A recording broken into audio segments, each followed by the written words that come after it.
Wohl zum ersten Mal hat die Stadt Basel es in diesen Tagen sehen müssen, wie die Menschheit so weit herabsinken konnte. Der Kapitän des Flaggenschiffs, Negier Lüttigater, verzeichnet in seinem Journal, der 31. Dezember 1817, ein Total von 519 Köpfen. Darunter sind 178 Männer, 90 Frauen, 166 Jungen und 85 Mädchen. Und Gott sprach, lasst uns Menschen machen als unser Bild, uns ähnlich. Missionare, keinen Augenblick dürft ihr vergessen, wie schändlich seit Jahrhunderten die armen Neger fast durchgängig behandelt worden sind. Ich kann dir meinen schmerzlichen Eindruck kaum beschreiben. Wie die Menschheit so weit herabsinken konnte, dass sie sogar ihr eigenes Geschlecht mitten in der Christenheit zur Schau mit wilden Tieren ausstellen lässt. Sie alle wurden an der Küste von Angola gegen die aus Europa mitgeführten Waren eingetauscht. Sie sollen herrschen über die Vögel des Himmels, über die Fische des Meeres, über das Vieh und über alle Kriechtiere, die sich auf der Erde regen. Diese schreiende Ungerechtigkeit müsst ihr durch euer uneigennützig liebendes und vergebendes Benehmen wiedergutmachen. Das Gefühl, das sie begaben, läuft allen unseren Vorstellungen über die Bruderschaft der menschlichen Art und dem gemeinsamen Ursprung unserer Spezies zuwider. Weiter kann er die Verachtung gegen den Menschen, das Ebenbild Gottes, nicht getrieben werden, als ihn so ohne alle Schonung dem unvernünftigen Vieh öffentlich gleichzustellen.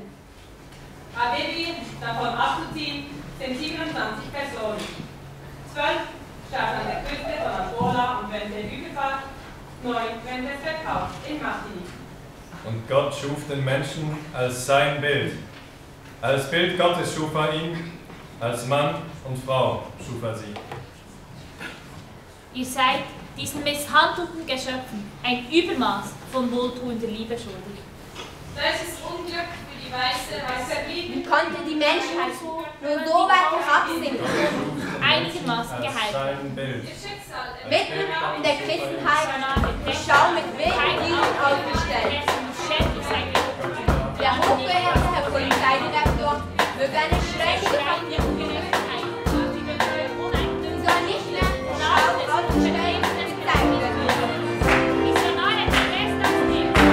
Konnte die Menschheit so weit herabsinken? Sie soll nicht mehr Schau ausgestellt und gezeigt werden.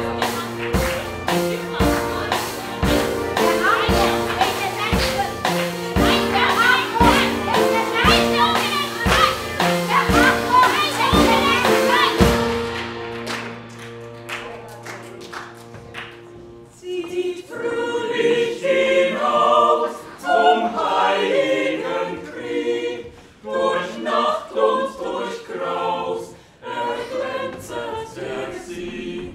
Ob Wetter auch toben, erschrecket nur nicht, blickt immer nach oben, ein Jesus ist Licht.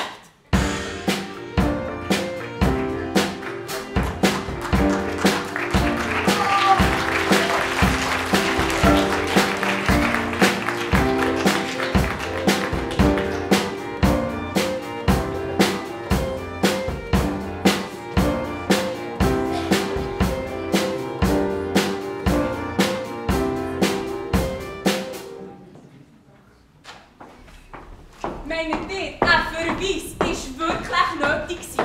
In unserer Hausordnung von unserem Missionsseminar steht doch ausdrücklich, unsere Missionsschule soll nicht der Herrschaft des eisernen gesetzlichen Zwangs, sondern dem heiteren Reich der göttlichen Freiheit angehören.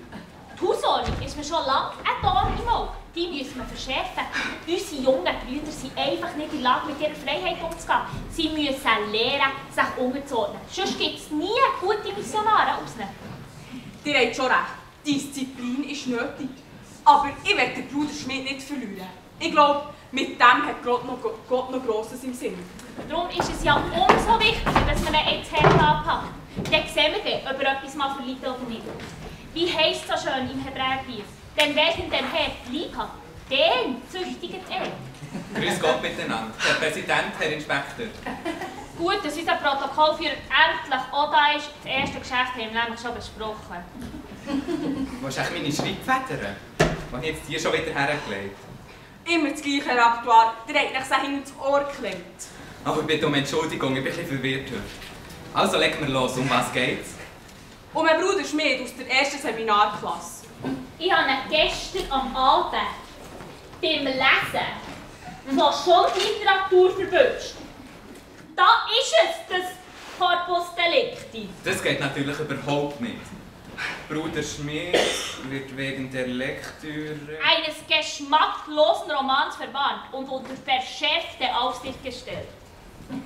Gut, kommen wir zum zweiten Traktandum.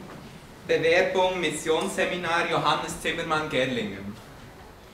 Irgendwie kommt mir der Name bekannt vor. Ja, der Johannes Zimmermann hat sich schon vor einem Jahr für einen Platz im Seminar beworben. Dann haben wir gefunden, er sei mit 18 noch zu jung. Und eine gewisse innere Unreife, kommt mir jetzt gerade in den Sinn, war auch nicht zu übersehen. Ihr könnt ihn rein, bitte. Zimmermann Johannes, bitte.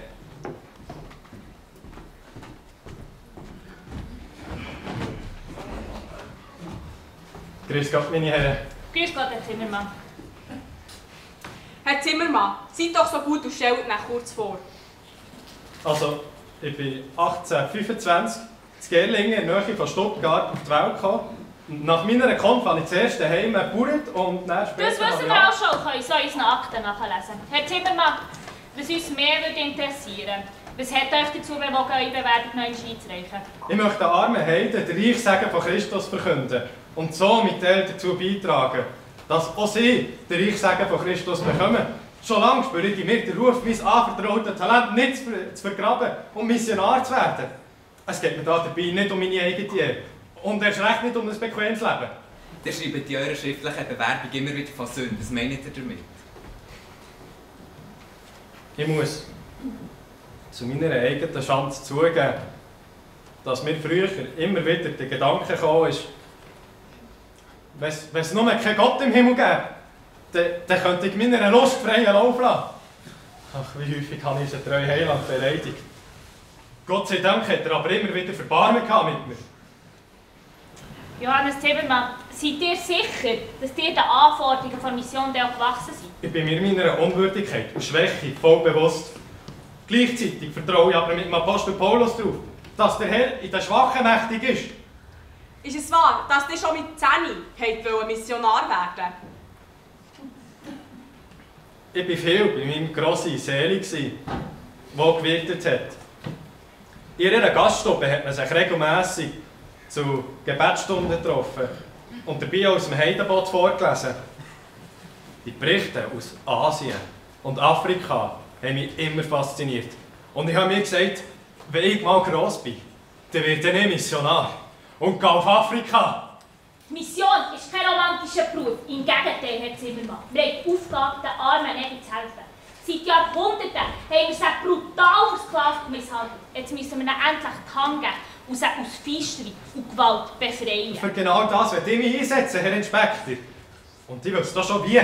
Was, ihr wisst schon wie? Wenn ich auf Afrika ausgeschickt werden, dann werde ich ein paar Brüder mitnehmen. Die könnten neben der Missionsstation ein bisschen Land bebauen. Gleichzeitig würden sie im Negervolk... Zimmermann, wir haben genug gehört, meint nicht euer Präsident. Zimmermann, ihr könnt jetzt noch die schriftliche Prüfung und dann geben wir euch in ein paar Tagen Bescheid, ob wir euch ins Missionsseminar aufnehmen oder nicht. Aber eins könnt ihr euch jetzt schon merken, Zimmermann. Bei uns sagt nicht der Missionar, sondern das Komitee, das durchgeht. Weil das Komitee weiss am besten, was gut ist für die Missionare. Merkt euch das. Unser Protokollführer gibt euch jetzt noch die Heiratsordnung und die Hausordnung. An die müsst ihr euch halten, wenn ihr ins Seminar eintreten. Habt ihr noch Fragen? Nicht. In diesem Fall wünsche ich euch alles Gute und behütet euch Gott, Herr Zimmermann. Kein Bruder, der als Missionar im Dienst steht, darf sich ohne Erlaubnis des Komitees verheiraten.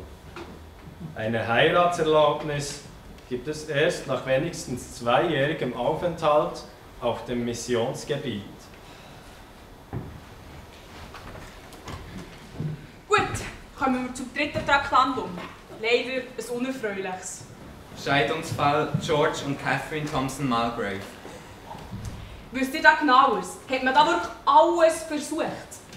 Ich habe noch einmal alle Briefe, die wir in dieser Sache bekommen haben, durchgelesen und auch die Stellungnahme von Catherine Thompson. Ich muss leider sagen, der Fall ist klar. Da kann man wirklich nicht mehr machen. Der George Thompson hat seine Frau umgegangen. Und zwar nicht nur einmal, immer wieder. Ich glaube, er ist sich als Afrikaner gar nicht bewusst, was Sünde ist. Dann bleibt uns also nichts anderes übrig, als die Scheidung zu akzeptieren und den Bruder Thompson aus unserer Missionsgesellschaft auszuschließen.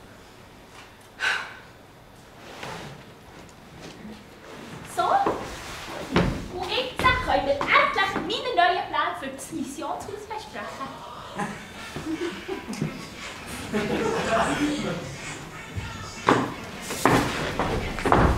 Ja, Thomas, das ist gekommen, in der Tafelaufführung. Den müssen wir entschuldigen. Was meinst du? Es geht um Mission. Um Mission? Nein, das ist kein Seich. Ja, dann komm doch jetzt selber schauen. Ja, aber wenn du schon im Deutsch bist, dann wird der Herzog. Also gut, bis dann. Es tut mir leid, es ist mir so etwas von peinlich.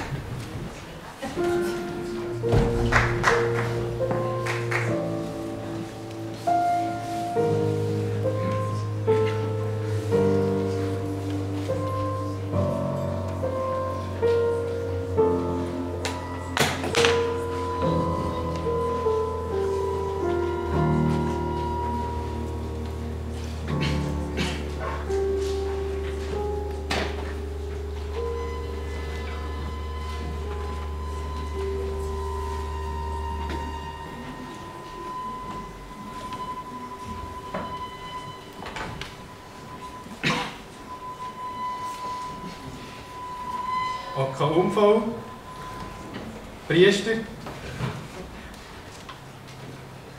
Vulomo, Priester von Lagunengottheit,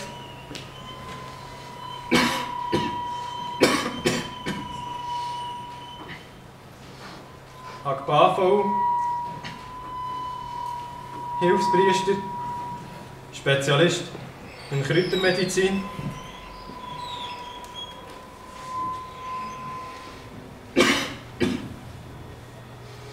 Obausunfall, Fetischpriester,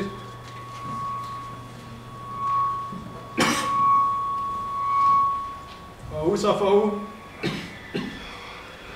Pfarrer, christlicher Priester.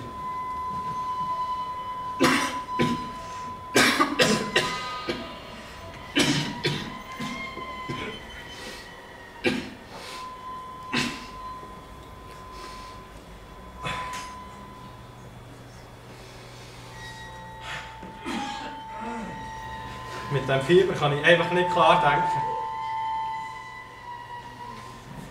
Wenn es mir nicht gleich besser geht, dann wird mein Gabwörterbuch nie fertig.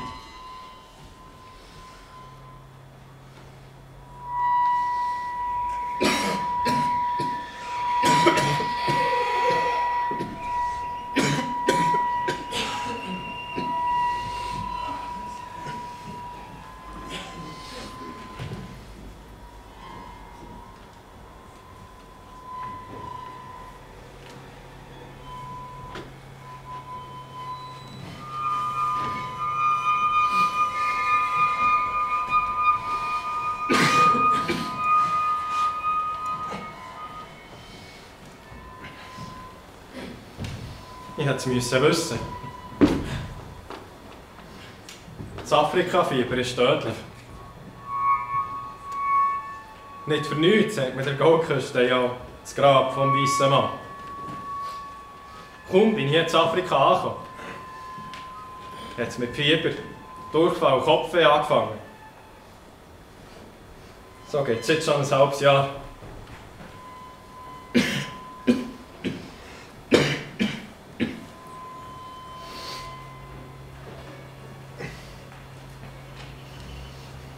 Ob ich noch einmal richtig gesund werde. Der Herr allein kann mich noch vor dem Tod bewahren. Aber eigentlich gibt es nur noch eins. Zurück auf Europa. Oder hier in Afrika sterben.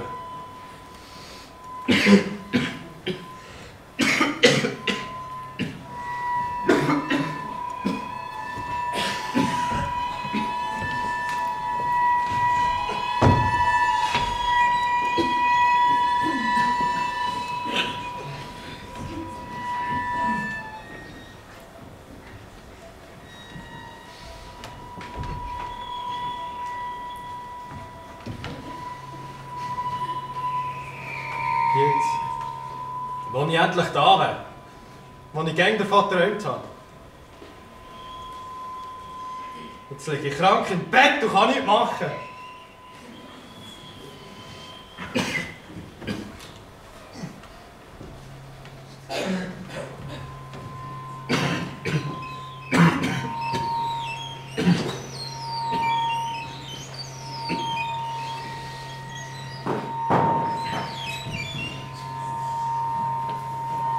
Wer ist jene Sklavin, tief verschleiert, die im Trauerkleide sitzend feiert? 1000 Jahre sind dahingeflossen, seit die reiche Fürstin ward verstoßen. Einst der Erdenmächte Erstgeborene, einst der Völker erste Bildungsstätte. Ist's nicht Afrika?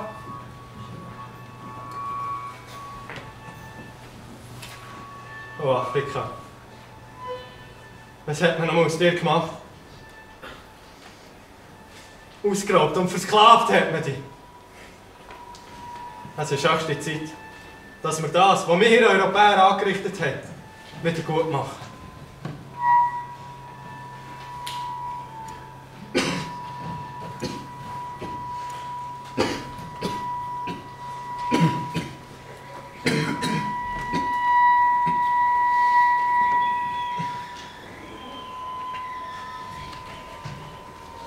Einst wird auf den schönen grünen Höhen da und dort ein freundlich Kirchlein stehen.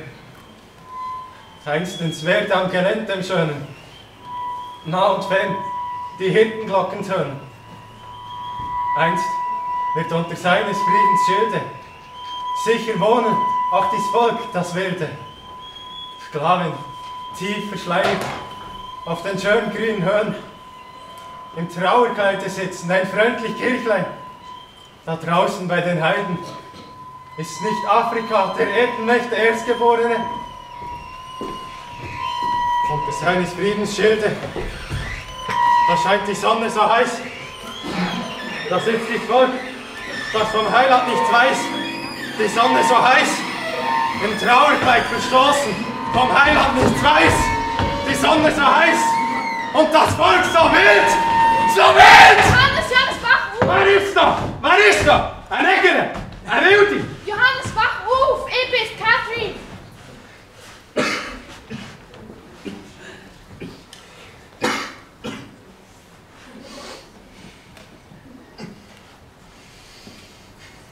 Catherine, du bist es. Gott sei Dank. Du hast mich gerettet.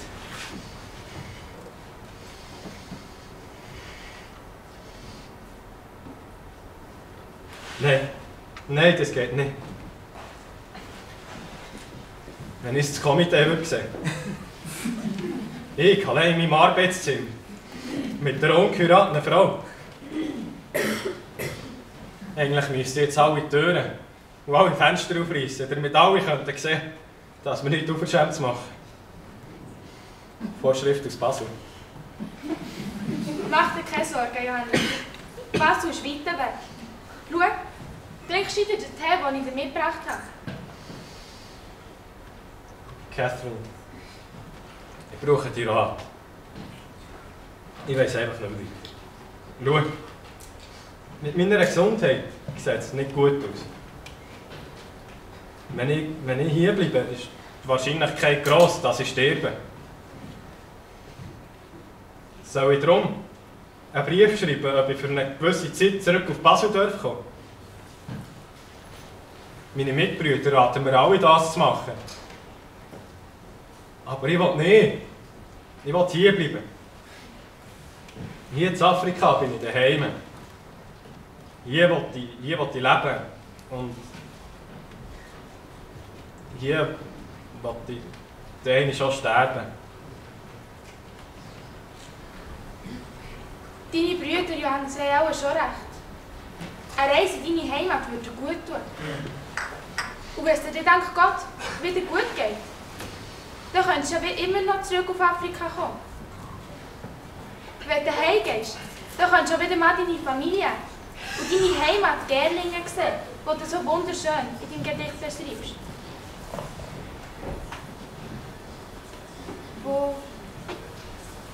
Wo in Deutschlands Herz, im Schwabenlande, lebensvoll der Pulsschlag fällt und steigt, liegt am waldigen Gebirgesrande und dem reichen Strohgäu zugeneigt, netzt ein Dorf im Kreuz von Wegebett. Dorthin wandert meine Seele täglich, wie die Schwalbe, die vom Süden kehrt. Nachts in Träume fliegt sie leicht beweglich zu der Kindesheimat, lieb und wert.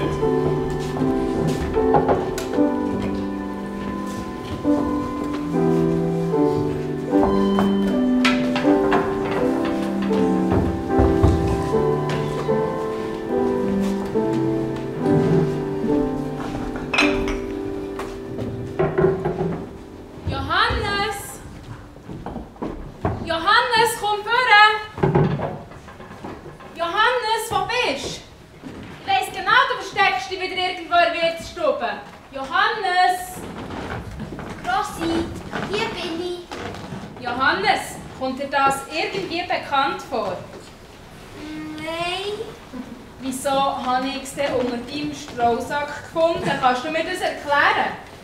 Weisst Bürstli, ich bin ja nicht blöd.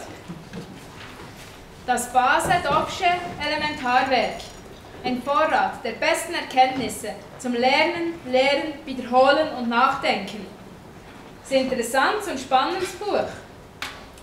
Viele Bilder.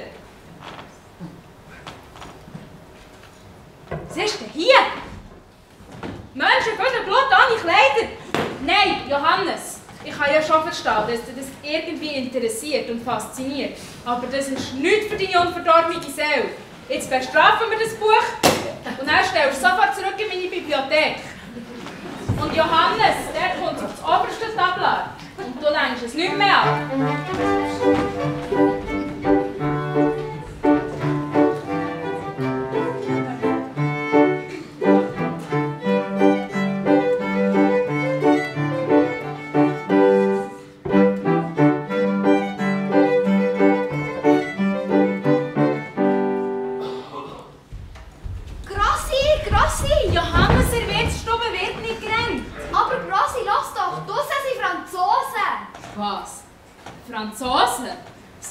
Franzosen hier bei uns in Gerlingen. Der Popper hat nachher geschickt. Ah, du meinst das Bonaparte? Nein, das kann nicht sein. Er ist selber schon lange im Gefängnis und kann uns nichts mehr machen. Johannes, bist so gut und füll mir den Krug auf beim neuen Pass. Aber Grossi, die draussen, die sind mit Sack und Pack unterwegs. Johannes, pass gescheiter auf, dass du keine Scherben machst.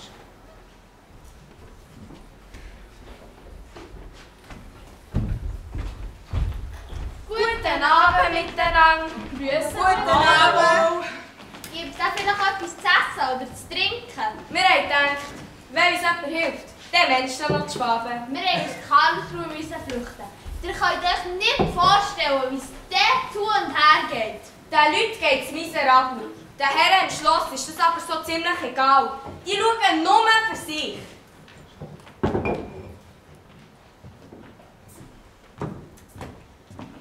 Johannes, komm mir helfen. Die zwei Herren hier brauchen etwas Währschaftes zum Essen. Ich habe noch ein bisschen Sauerkraut und Speck im Keller. Und dann mache ich euch noch eine Kamera für die Nacht parat. Danke, es tut gut, endlich mal wieder wie ein Mensch behandelt zu werden. Jetzt aber mal ganz langsam. Wie kommt ihr auf Gerlingen und vor allem seid ihr auf der Flucht? Der Johannes hat gemeint, der Napoleon Bonaparte hat euch geschickt. Aber der ist ja schon längst im Gefängnis. Ja, als wir vorher draussen vor der Beiz gestanden sind, haben ein paar gedacht, wir sind französische Flüchtlinge. Und Spass haben wir dir ja gesagt, der Bonaparte hat uns geschickt. Was ja eigentlich auch nicht so falsch ist, wenn man bedenkt, wie uns die Fürsten seit dem Wiener Kongress behandeln und gemächlich das Nötigste für das Leben nicht mehr haben. Da hat er allerdings recht, aus Gerlingen zieht frei vor. Ja, sie gehen auf Russland, auf Amerika, ja sogar auf Afrika. Und warum gehen sie? Wegen der Armut, weil wir hier trotz allem arbeiten nie auf eine genügend frei kommen.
Und Gott schuf den Menschen als sein Bild. Als Bild Gottes schuf er ihn, als Mann und Frau schuf er sie. Jeder Mensch ist ein Bild von Gott. Jeder Mann, jede Frau Und jedes Kind. Die Weißen, aber auch die Schwarzen.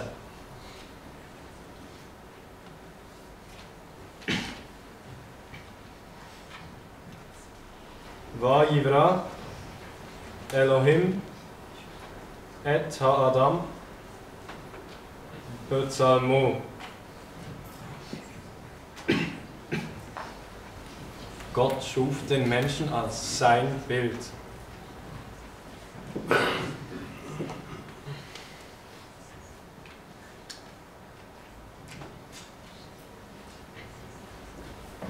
Ni Nionmo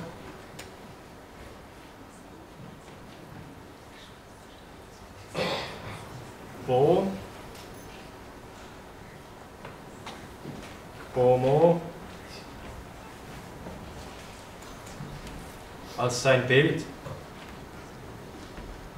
Wie könnt ihr das Wort Bild auf Ga übersetzen? Ja, Amaga. Nein, das passt nicht. Dann denken alle an ein Götterbild oder vielleicht sogar an einen Fetisch. Dann versteht man den ganzen Satz falsch.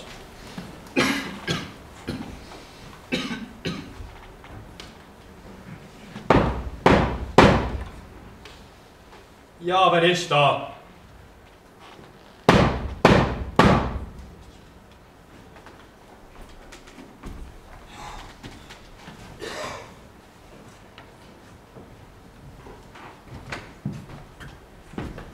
Seine Majestät, der König Odonkor Asu.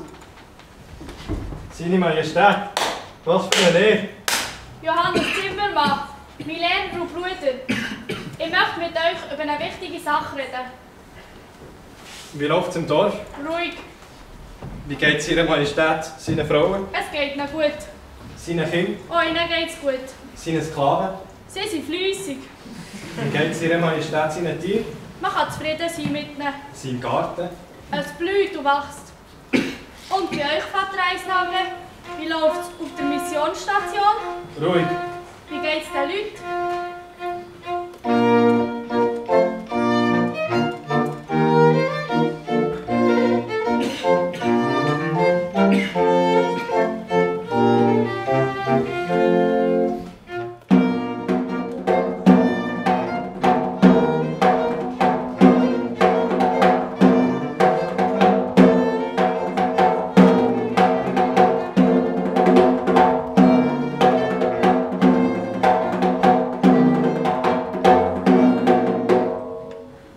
Ein wunderbarer Satz. Jeder Mensch ist ein Bild von Gott. Europäer, Afrikaner und Gott, das denke ich schon lange, ist viel, viel grösser, als wir Menschen uns je vorstellen können. Übrigens, Vater Eisnauge, ich würde gerne zu euch in den Taufunterricht kommen. Seine Majestät will den Taufunterricht besuchen. Aber was sagt denn da das Volk dazu? Die Fetischpriester? Das geht doch gar nicht. Mein Volk, Vater Eisnagel, hat grossen Respekt vor euch. Ich auf jeden Fall denke schon lange, dass ihr recht habt. Vater Eisnagel, das tönt aber gar nicht gut. Kann ich etwas für euch tun? Nein, danke. Im Moment brauche ich nichts. Es geht schon wieder besser. Ich hätte noch so manches, was ich gerne mit euch bereden würde. Aber ich denke, ihr braucht jetzt eure Ruhe. Gebt euch Sorge, Vater Eisnauge. Sicher kommen wir ja dann noch im Taufunterricht auf die eine oder andere Frage zu reden. Aber eins kann ich schon jetzt sagen, lasst taufen, lasst nicht wieder nicht. Seine Majestät? Das verstehe ich jetzt überhaupt nicht. Als König habe ich eine besondere Verantwortung für mein Volk. Ich darf durch mein Handeln nicht spalten und darf darum erst dann Christ werden, wenn auch mein Volk für den Schritt parat ist. Seine Majestät hat schon recht. Der Schritt von der Taufe sollte gut überlegt sein. Es gäbe ja da auch noch Fragen, die vor einer allfälligen Taufe geklärt werden. Wie zum Beispiel die Frage von der Haussklaverei. Aber was sollte denn mit meinen Haussklaven machen? Einfach auf die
Namen haben wir ihm gegeben wegen seiner markanten Brille. Ein Freund. Ein wahrer Freund. Darum habe ich ihm auch den Königsstubien schnitzen. Was für ein wunderbarer Mensch, der König Odonkor. Gescheit und gerecht, wie kein anderer in Westafrika. Er wird sich sicher irgendwann noch taufen. Der Entscheid liegt aber ganz bei ihm. Ob ich mit meiner Art echt noch gegen das westeuropäisch bin. Ich muss noch viel mehr wie ein Neger werden, ohne dabei den christlichen Glauben zu verlieren. Nur so kann ich die Neger für unsere Sache gewinnen.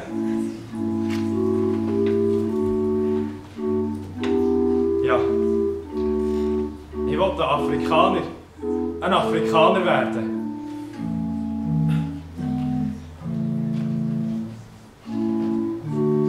Und ich? Wer bin ich eigentlich?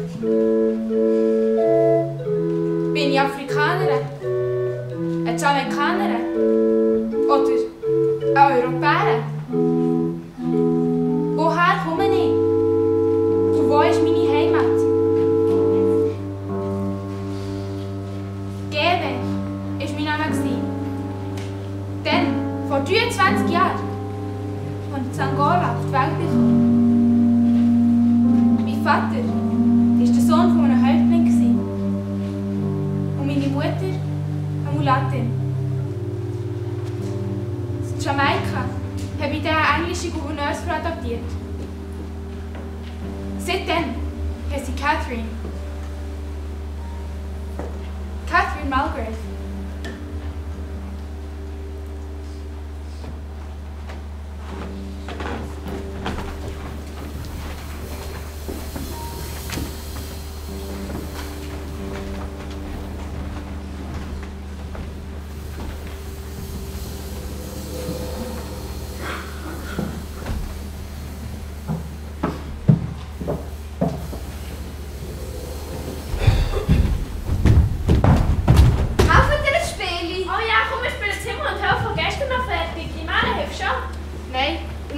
Schöne Muscheln sammeln. Ich will meiner Schwester zum Geburtstag eine schöne Halskette machen. Oh, schau mal, das Spielfeld von gestern ist noch fast ganz. Ich suche schnell Stein zusammen. Schau mal, dein Gewinnstein ist noch da. Wer war dran? Du musst auf das 8. Ui, viel Zeit. Jetzt bist du dran. Ui, der wäre fast in die Hölle.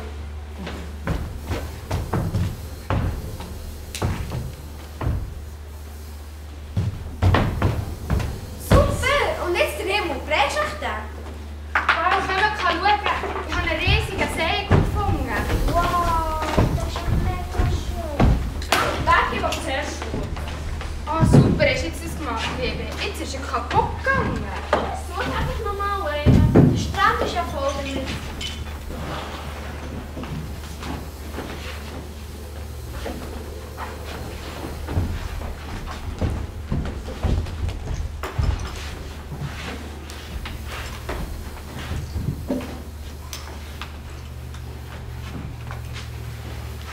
Oh, schau mal der! Ein paar Nägerli am Spielen.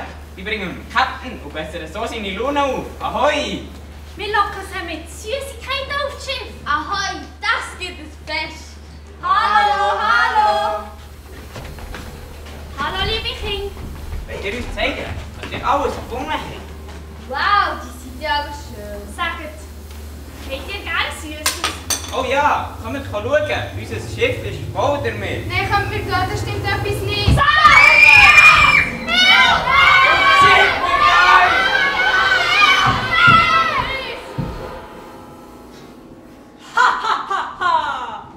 Zwei junge, schöne Mädchen, die werden in meiner Kajüte wohnen und unter meinem persönlichen Schutz stehen. Denen darf ja nichts passieren. Die werden mir zu Kuba noch viel Geld einbringen. Viel mehr als Menge von diesen dreckigen Negern, die da unten eingesperrt sind.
Missionare, denkt daran, keinen Augenblick dürft ihr vergessen, wie schändlich seit Jahrhunderten die armen Neger fast durchgängig behandelt worden sind und wie viel schreiende Ungerechtigkeit ihr durch euer uneigennützig liebendes, tragendes und vergebendes Benehmen wiedergutmachen müsst. Ihr seid diesen misshandelten Geschöpfen ein Übermaß von wohltuender Liebe schuldig.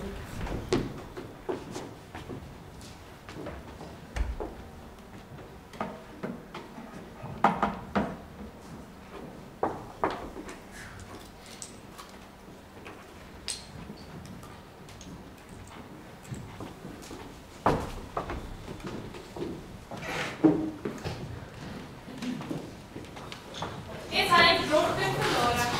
Ist der jetzt von Basel Mission? Genau, das war ein Inspektor. Er hat die Missionsgesellschaft geleitet. Dann würde es ja heissen, dass die Mission Teil der Antisklaverei war. Das mag ja schön und gut sein. Gleich ist aber das Hauptziel der Missionare, den Afrikanern ihren eigenen Glauben aufzuzwingen und sie alle zum Christentum zu bekehren. Was heisst da aufzwingen? Schau doch mal Johannes Zimmermann an. Das scheint mir bei ihm gar nicht der Fall zu sein. Sonst hat er doch nie so respektvoll mit dem König geredet. Ich habe nicht das Gefühl, dass es den Missionaren wie Johannes Zimmermann vor allem um die Bekehrung gegangen ist. Was sie wollten, ist die Wiedergutmachung, das Bekämpfen vom Unrecht in dieser Welt. Das sollte daran nicht falsch sein. Und gleich ist mir die Mission suspekt. Und überhaupt ist doch zur Zeit von Johannes Zimmermann die Sklaverei gar kein Thema mehr gewesen. Und hier in Bern sowieso nicht. Da haben wir nichts damit zu tun gehabt. Ich meine, die Schweiz ist ja keine Seefahrernation. Wir Berner haben nichts zu tun mit der Sklaverei. Hast du eine Ahnung? Ich schaue einfach nachher. Sklaverei Bern. Da schaut, ein Bundartikel aus dem letzten Frühling. Die Stadt Bern war in der ersten Hälfte des 18. Jahrhunderts eine der grössten Aktionärinnen der East India Süd Company und so kräftig mit dem Sklaven mitverdient.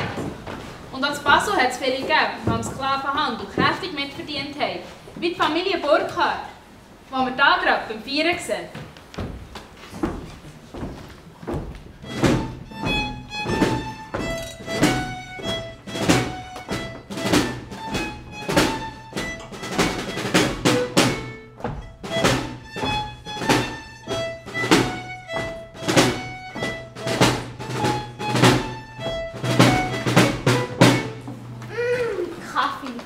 Ja, vor 3 Wochen aus Suriname bei uns eingetroffen. Eine halbe Schiffsladung voll. Herr Weiss, das wäre doch nicht nötig gewesen. Herzlichen Dank für das kostbare Geschenk. Es ist doch schon ein Geschenk, nur dass ihr als Taufjässen für die Jüngsten kommt. Nein, Frau Burkhardt, es ist ganz an mir zu danken. Es ist ein glücklicher Zufall, dass ich für ein paar Tage wieder einmal hier in meiner Heimatstadt Basel sein kann. Und da so viele Freunde und Bekannte auf einmal sehen kann.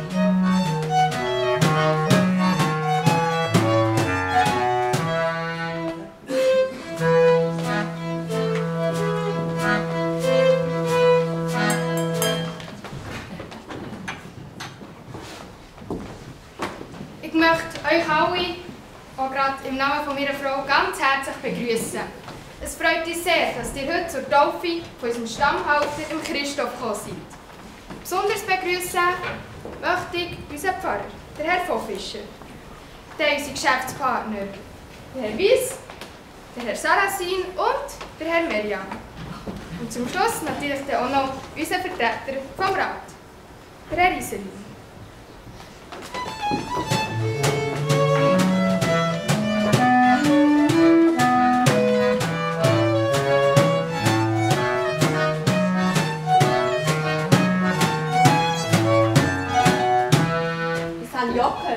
Im Klingenthal werden die Indianer aus Brasilien zusammen mit Tieren ausgestellt.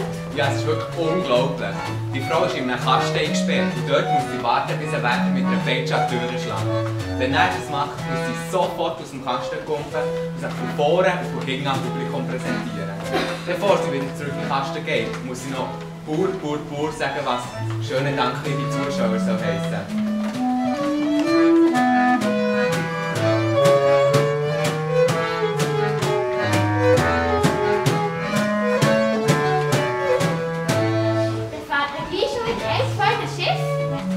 Reparateur. Und ist das gross? Es geht. Letztes Mal haben wir 410 drauf gehabt. Wir haben aber auch schon 469 drauf transportiert. Ist das der Kleine nicht der Friedrich Spittler? Mama, das ist jetzt der Papa Spittler. Ein interessanter Mann. Übrigens einer von den Gründungsvätern der neuen Missionsgesellschaft. Ich habe auch schon davon gehört. Dass Basel jetzt eine Missionsgesellschaft hat, finde ich eigentlich ganz cool. Würden sie nur nicht immer so gegen die Sklaverei wettern. Sie mischen sich ja sonst auch nicht in die Politik ein. Wie manchmal hat mein Mann schon probiert, ihm beizubringen, dass die Sklaverei nicht schlecht ist, sondern eine wahre Wohltat für Neger.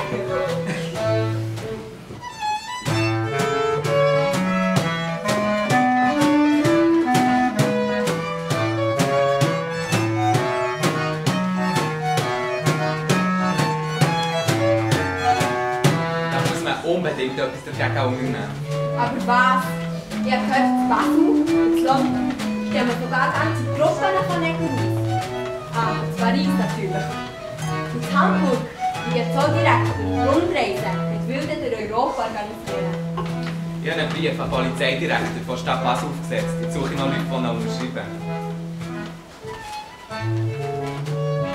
Wohl zum ersten Mal hat die Stadt Basel in diesen Tagen jetzt sehen müssen, wie die Menschheit so weit herabsinken konnte, dass sie sogar ihr eigenes Geschlecht mitten in der Christenheit zur Schau mit wilden Tieren ausstellen lässt.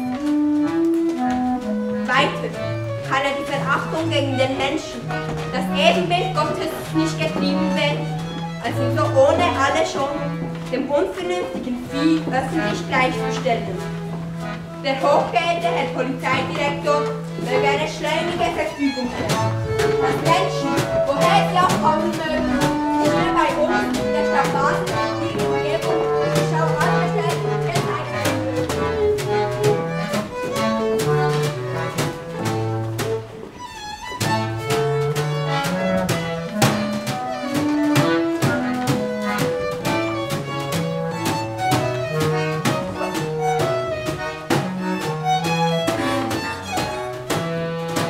Ihr könnt mit einem Gewinn rechnen von 10%, Herr Burkhardt. 10%! Stellt euch das vor. Das ist viel. Keine Bank zahlt noch so viel Zins für euer Geld. Und noch dazu könntet ihr mir von euren Indienstoff verkaufen und bei mir Kolonialwaren zum Vorzugspreis beziehen.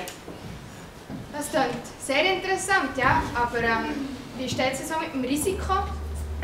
Bei der Überfahrt gehen wir von einer Sterblichkeit von etwa 15% aus. Erst wenn sie drüber ist, reduziert sich das wieder.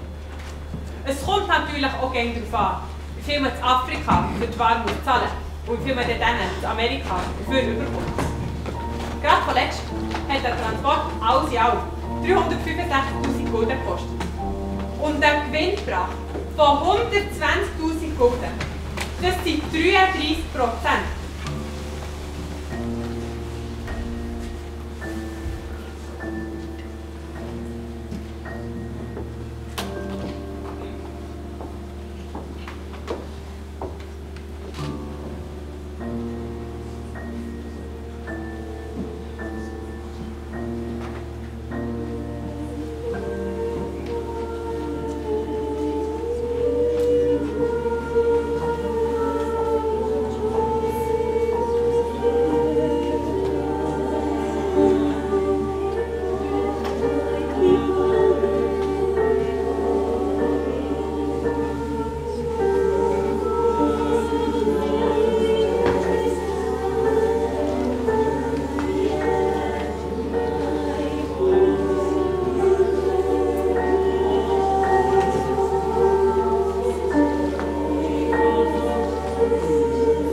Es war 10 Jahre später, als der dann weltberühmt und noch heute anerkannt Schweizer Naturforscher Louis Agassiz das erste Mal auf Amerika gereist ist. In einem Brief an seine Mutter beschreibt er seine ersten Eindrücke. In Philadelphia hatte ich erstmals längere Berührung mit Negern. Alle Dienstboten in meinem Hotel waren farbige. Ich kann dir meinen schmerzlichen Eindruck kaum beschreiben, besonders weil das Gefühl, das sie mir gaben, allen unseren Vorstellungen über die Bruderschaft der menschlichen Art und dem gemeinsamen Ursprung unserer Spezies zuwiderläuft. Wenn ich ihre schwarzen Gesichter mit ihren dicken Lippen und grinsenden Zähnen sah, die Wolle auf ihrem Kopf, ihre krummen Knie und langen Hände, ihre lang gebogenen Fingernägel und besonders die fahle Farbe ihrer Handfläche, musste ich sie immer anblicken, um ihnen zu bedeuten, mir vom Leibe zu bleiben. Gott bewahre uns vor solcher Berührung.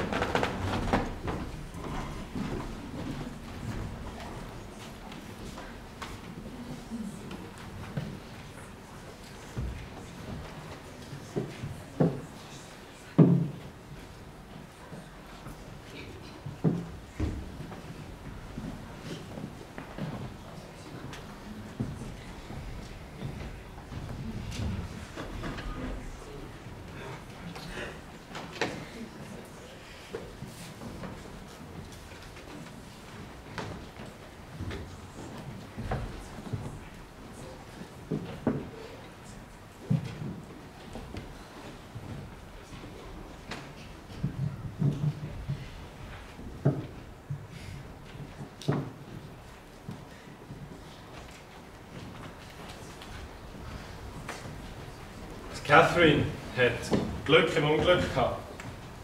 Sie hat sich zusammen mit dem Kapitän und ihrer Cousine an Land retten. Dort ist der Kapitän verhaftet worden, wo die Sklaverei in Jamaika zu dieser Zeit schon verboten war.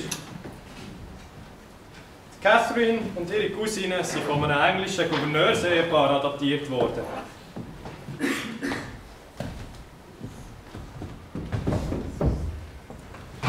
Catherine hat den Namen von der Gouverneursfrau übernommen und hat von diesem Tag an Catherine Mulgrave geheissen.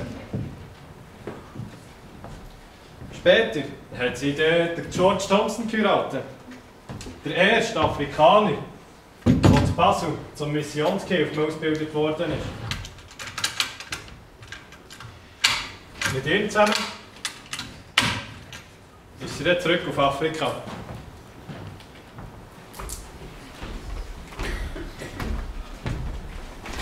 Ein ungeheuer gutherziger Schwab, der Johannes. Und der Sanguiniker Nummer 1 unter uns. Fröhlich, lebhaft, aber auch ein bisschen leichtsinnig. Es ist schwierig, so einen wirklich zu verstehen. Er liest viel, studiert dauernd anderes um, kritisiert gerne und reist die ganze Zeit umeinander. Er wirft unserer Missionsgesellschaft vor, sie sei zu wenig flexibel und stur. Habe zu viele Beamte, rede zu viel und mache zu wenig. Dabei ist er selber auch ein Vielleser, Vielredner und Vielschreiber. In seiner Studierstube stehen tonnenweise Bücher. Er liest Platon, Goethe, Schiller und Milton. Und im Moment ist er völlig von seiner Bibelübersetzung absorbiert. Was mir wirklich zu denken gibt, ist, dass er kaum noch von einem Afrikaner zu unterscheiden und viel zu mild in seinem Urteil ist. Das stimmt. Er hat sich viel zu stark der hiesigen Mentalität angepasst. Und was mich am meisten ärgert ist, wenn einer meint, im Komitee zu Basel gegenüber gegen den Prophet spielen müssen. Eindruck macht man aber auch seine grosse Liebe zu den Negern. Oh, schaut, der Bruder Johannes sieht ja wieder ganz gesund aus. Liebe Mitbrüder, ich bin froh, habt ihr kommen. Ich muss mich nämlich mit euch in einer wichtigen Sache besprechen. Und zwar geht es um unsere geschätzte Missionsgehilfin, Catherine Mulgrave. Sie hat ja nicht gerade Glück gehabt mit ihrer Ehe und hat sich darum mit der Erlaubnis von Basel scheiden. Jetzt ist sie hier bei uns, ganz allein auf der Missionsstation, mit ihren 2 Kindern. Das ist doch kein Zustand. Da müssen wir dringend etwas dagegen unternehmen. Du hast recht, mein lieber Bruder. Das ist auch mir schon durch den Kopf gegangen. Aber sag mal, du siehst auch wieder viel besser aus. Wie ist denn das gekommen? Ein Wunder. Bis jetzt hat doch kaum einer von uns das Afrika-Fieber überlebt. Ja, ich war bei einem Mediziner. Wie so ein Quacksalber bist du gewesen? Als Christ kannst du doch nicht zu einem Medizinmann gehen. Wenn das Komitee erfährt. Ja, hört. Ob ihr es glaubt oder nicht, der Medizinmann hat mir helfen. Und jetzt bin ich wirklich in Afrika angekommen. Schaut, es geht mir viel besser. Aber das ist eigentlich gar nicht das, was ich mit euch besprechen will. Und zwar, um es kurz zu machen, spiele ich mit dem Gedanken, Catherine Margrave zu heiraten. Und, was sagt ihr? Das fürs kurz zu machen, widerspricht der Basler Heiratsordnung. Ja, und zwar in nur einem einzigen Punkt. Ein Neger will heiraten und dazu noch geschieden. Du weißt, was das für Konsequenzen hat. Der Ausschluss aus der Mission. Willst du das wirklich riskieren? Hört, es ist mir ein Anliegen, dass wir die Catherine hier bei uns auf der Missionsstation behalten können. Es ist sowieso unsere Pflicht, dass wir Sorge zu ihr. Jetzt, als ich so lange krank war, hat sie sich so herzlich um mich gekümmert, dass meine Zuneigung zu ihr noch grösser geworden ist, als sie schon war. Eigentlich hast du ja recht. Gerade erst habe ich einen Kollegen von der englischen Mission getroffen, der mir gesagt hat, er würde Catherine Margrave auf der Stelle heiraten. Ich habe ihm geantwortet, das pressiere ich im Moment jetzt wirklich nicht. Ja, das ist ja so. Wenn sie nicht einer von uns heiratet, dann verlieren wir sie. Und eine Frau mit ihren Fähigkeiten finden wir nicht so schnell wieder. Im Mengen mag sie zwar als Afrikanerin der Europäerin unterlegen sein, dafür kann sie manches aushalten, was eine Europäerin durch bestem Willen nicht prestieren. Aber du hast ja sicher zuerst noch das Pass um Erlaubnis bitten. Danke, liebe Mitbrüder, dass ihr hinter mir steht. Ich werde jetzt zuerst mit der Catherine reden. Wenn sie einverstanden ist, kann man die Heirat meiner Meinung nach nicht mehr lange rauszögern. Krieg! Krieg! Es ist Krieg! Das Negervolk weigert sich, den englischen Behörden Kopfsteuern zu zahlen. Darum werden wir jetzt mit unseren Kanonen vom Meer aus die Stadt beschießen und in Schutt und Asche legen. Missionare, kommt mit eurer Familie in die Festung. Der seid ihr sicher? Nein, Herr Kommandant, nein! Das kommt gar nicht in Frage. Wir können doch nicht auf der gleichen Seite stehen wie die Finden von unserem Volk. So würden wir unsere ganze Glaubwürdigkeit verlieren.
Ja. Wie schon? Entschuldigung, wir sollten weiterfahren. Darf wir ich sollten rein, reinbitten?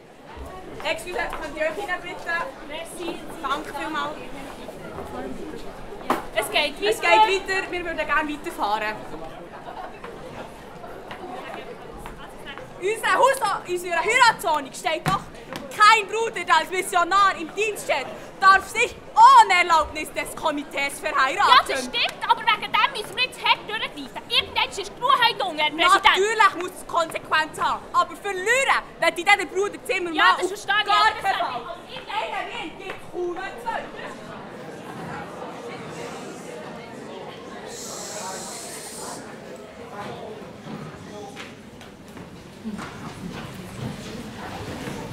Unser Publikum hat ein sehr differenziertes Bild zur Mission. 3/4 der Befragten sagen, die Mission hat Gutes und Schlechtes bewirkt. Was mich auch überrascht, sind die Antworten zur dritten Frage. Ist die Mission beendet? Da sagen über 80% Nein, sie ist noch nicht fertig. Befragt, welche Mission haben die Kirchen heute, sagen wieder 3/4 Einsatz für Frieden und Gerechtigkeit. Aber für gut und Hälfte gehört dazu die Verkündigung des Glaubens in aller Welt und der Kampf gegen den Klimawandel. Das dünkt mir jetzt aber komisch, dass nicht mehr meiner Meinung sind. Ich meine, die Mission ist durch. Irgendwie haben wir nicht die falsche Leute befragt.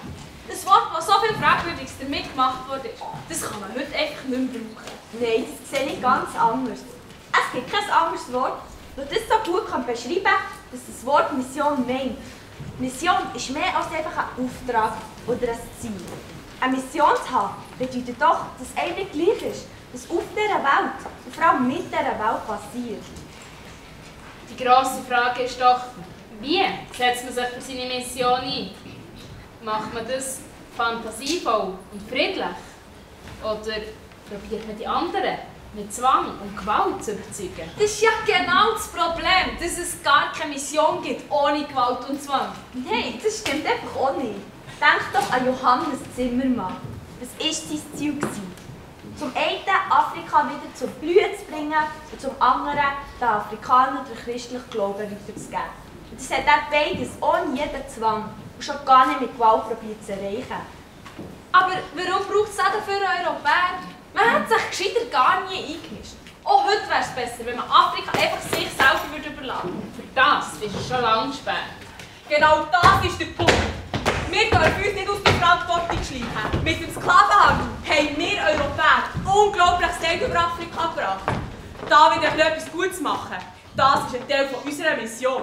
Also, Herr Präsident, da ist von vorne geheiratet. Und wisst ihr auch, wer geheiratet hat? Also, mir würde es jetzt eher wundern, was in diesem Brief steht. Grüß Gott miteinander, Herr Präsident, Herr Inspektor. Ein Neger, ausgerechnet ein Neger. Und er schlägt geschieden. Ohne das Komitee zu fragen, heiratet er Ex-Frau von George Thompson, Catherine Walgrave. Ein Riesenskandal! Von wem redet ihr, Herr Inspektor? Von wem? Von Johannes Zimmermann denkt niemand anders, würde sich so etwas geben. Was, der heiraten? Aber das darf er doch gar nicht. Er ist erst 1 Jahr zu Ghana. Natürlich darf er nicht einfach so heiraten, aber da steht schwarz auf weiß, lesen das selber, wie unglaublich frech der Johannes Zimmermann uns vorbeikommt. Wo bleibt da der Respekt vor dem ehrwürdigen Komitee? Das wäre jetzt also der Brief. Teuerste Väter, im Begriff, gegen einer ihrer bestimmten Verordnungen zu handeln, ergreife ich diesmal mit etwas schwererem Herzen die Feder. Ich habe im Sinne, mich in den nächsten Tagen mit unserer Schwester, Frau Malgrave, zu verehelichen, ohne zuvor ihre Erlaubnis eingeholt zu haben und ohne 2 Jahre hier gewesen zu sein. Ist das nicht unglaublich? Das geht doch einfach nicht. Oder Bruder Zimmermann ist unserer Heiratsordnung verpflichtet. Und dort... Was ist jetzt schon wieder die Heiratsordnung hergekommen? Hier haben wir sie, hier können wir es lesen. Kein Bruder, der als Missionar im Dienst steht, darf sich ohne Erlaubnis des Komitees verheiraten. Und eine Heiratserlaubnis gibt es erst nach wenigstens 2-jährigem Aufenthalt. Ich sage euch, jetzt müssen wir hart durchgreifen. Sonst heisst es am Ende noch, das Komitee hat seine Missionare nicht im Griff. Dass Johannes Zimmermann ein Querkopf ist ja nichts Neues. Aber er ist ein Querkopf mit Qualitäten. Sein Sündenregister nimmt einfach keinen Cent. Wisst ihr noch, wie er um jeden Preis an Poolküste wollte und schon einfach Afrikanisch lernen, bevor wir überhaupt entschieden haben, woher wir ihn schicken wollen. Ja, und wie er dort in Krobolanz seine Missionsstation mitten im Dorf gebaut hat. Und nicht so, wie wir es ihm ausdrücklich empfohlen haben, vor dem Dorf aus in sicherer Distanz auf einem Hügel oben. Oder seine Stellungnahme zur Haussklaverei. Auch da stellt er sich gegen das Komitee und meint alles besser zu wissen. Die Haussklaverei darf man unter gar keinen Umständen von einem Tag auf den anderen abschaffen.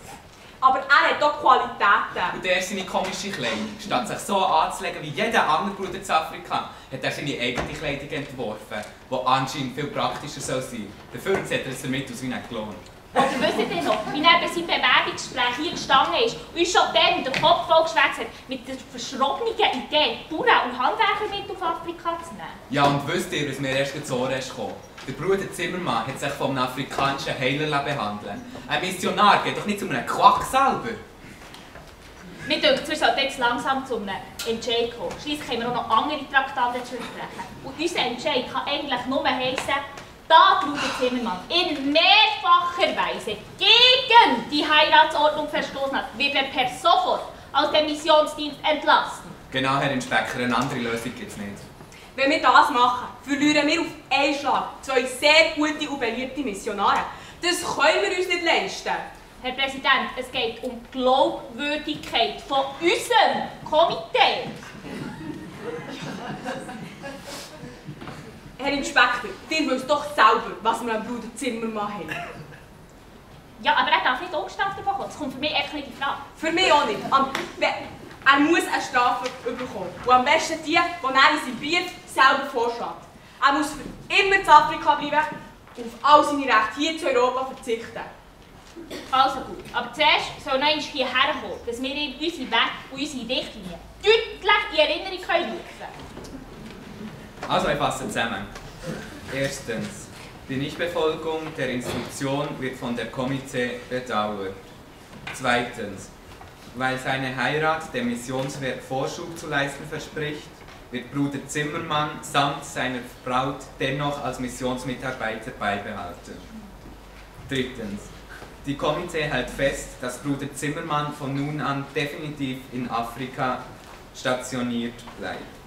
Das war schon ein unerhörter Verein. Hat der Missionare sogar vorgeschrieben, wenn und wenn sie dort heiraten. Und die Autorität hier, so muss man mit schon gar nicht vorbeikommen.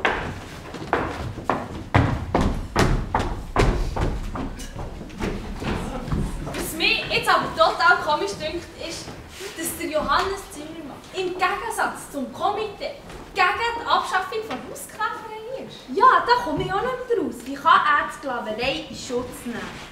Für mich ist gerade das ein schönes Beispiel dafür, wie ernst der Johannes Zimmermann die afrikanische Kultur genommen hat. Er wäre ja auch für die Abschaffung der Haussklaverei gewesen. Aber er hat gleichzeitig auch davon gewarnt, wenn man das von einem Tag auf den anderen machen würde, dann würden die Sklaven ihre Rechte und ihr ganzes soziales Netz verlieren und würden im Leeren stehen.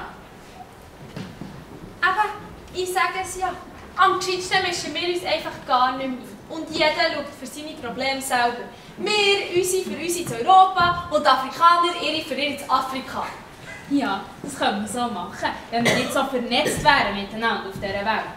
Noch immer müssen Millionen von Menschen unter sklavenähnlichen Zuständen leben. Und wir profitieren ganz direkt davon. Die Filme, die wir kaufen, im Handy, in den Kleidern, sogar in Schocki steckt Sklavenarbeit.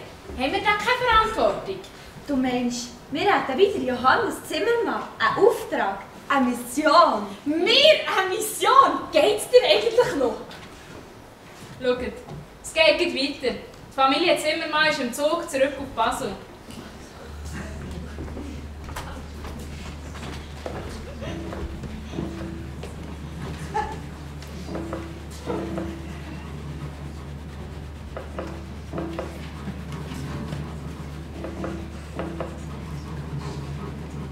Ich sei in Gefahr, auf einen Negerstandpunkt abzusinken. Für das zu verhindern, müssen wir für eine gewisse Zeit zurück auf Basel kommen. So etwas zu behaupten, ist doch einfach frech und lächerlich. Die hocken dort in ihrem stieren Komitee und sagen denen, die für ihr Werk in die Welt rausgehen und dafür Entbehrung und Tod in Kauf nehmen, wie sie es zu machen haben. Das Beamtentum von unserer Missionsgesellschaft ärgert mich gehörig. Aber Vati, müssen wir jetzt wirklich das blöde Komitee suchen? Ja, weisst Sie haben mir eigentlich schon vor 20 Jahren gesagt, ich müsse zurückkommen. Jetzt ist der eine Anfang der Zeit. Also ich freue mich riesig, endlich in deine Heimat zu reisen. Und in die Heimat von meinen Vorfahren.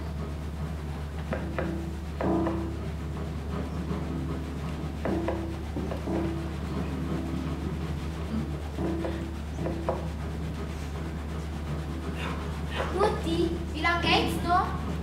Das geht schon noch gerade ein Zeitchen. Aber schau, der Zug fährt gerade in einen grösseren Bahnhof.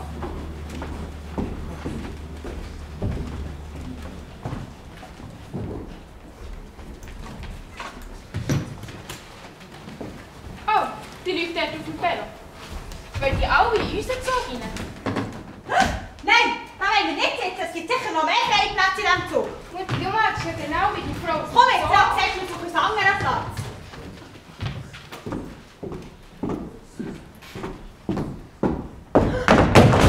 Du liebe Zeit.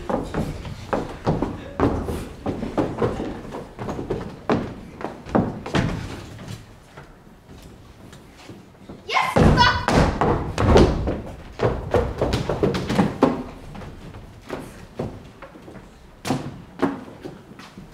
Catherine, komm, hock doch du ein bisschen näher ans Fenster.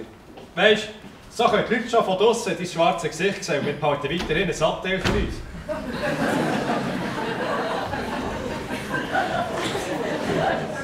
Außerdem kann ich so in Ruhe weiter an meiner Rede das Missionsfest schreiben. Oh Johannes, warum haben die Leute denn Angst vor mir? Und wie werden denn erst die Leute gerne reagieren, die noch nie Afrikaner gesehen haben? Es ist schon unglaublich, wie engstirnig dass es hier noch immer zu und her geht. Es ist fast wie früher, als ich noch beim Grossi in der Wirtsstube gehockt bin und den Berichten aus der weiten Welt zugelassen habe. Die Berichte haben uns dann die Augen geöffnet. Ohne sie hätten wir auch, wie alle anderen auch, das Gefühl gehabt, die Neger seien alles menschenfressende Wilde, die nicht recht reden können, Blut rumlaufen und mit Speeren aufeinander losgehen.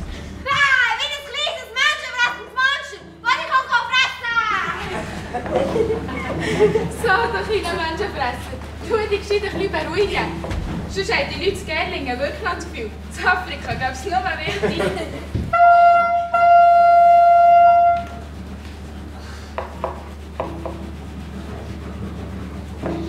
Die Gegend hier ist schon wunderschön. Ich kann es fast nicht glauben, dass du so eine wunderschöne Gegend verlassen hast, um zu uns auf Afrika zu kommen. Denkst nicht zwischendurch, es wäre dir einfacher gewesen, wärst du Missionar, oder Schreiner geworden. No, natürlich. Das wäre viel einfacher gewesen. Wie bist du überhaupt auf die Idee gekommen, Missionar zu werden? Oh. Das ist eine lange Geschichte. Aber ich wollte sie gerne erzählen. Eigentlich hat alles in der Gaststube von meinem Grossi angefangen. Ich war immer dabei, wenn sich die Pietisten zu ihren Gottesdiensten und Versammlungen getroffen haben.